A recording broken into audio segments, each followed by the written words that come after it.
To tell us more about the Intelligence Committee's accusations, we're joined by Arik Hesseldahl, senior editor on the website All Things Digital.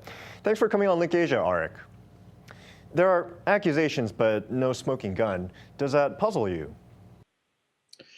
No, it doesn't puzzle me, and here's precisely why. I think it's more a question of suspicion. Primarily, I think a lot of the suspicion arises from the fact that the U.S. is well acquainted, although it can't really admit to it publicly, is well acquainted with what can be done.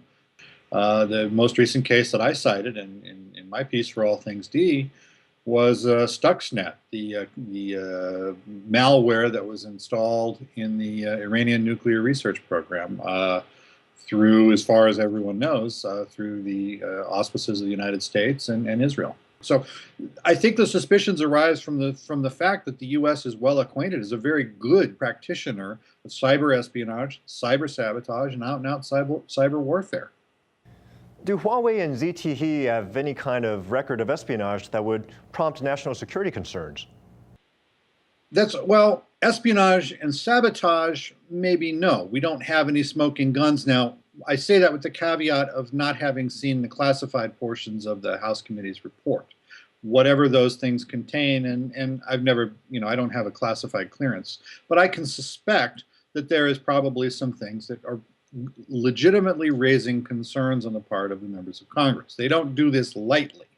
There have been cases where ZTE in particular has been connected to sales in Iran that have been connected to other U.S. companies. Cisco took the step of severing its ties with ZTE this week because of sales in Iran. And there have been claims that some of the ZTE equipment has been used by the Iranian regime to spy on people who are marching against the regime, opposed to the regime there.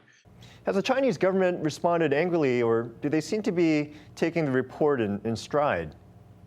I think the Chinese response so far has been calmly. I think it's been primarily incumbent on Huawei and ZTE to a lesser extent to defend themselves and find legitimate points about which to criticize the report and the findings and the assumptions.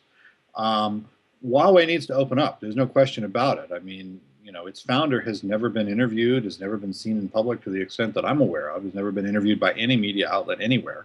So it's not from nowhere that these suspicions about secrecy and ties to the People's Liberation exist. Thanks, Arik. Arik Hesseldahl is senior editor for the website All Things Digital. He joined us from New York.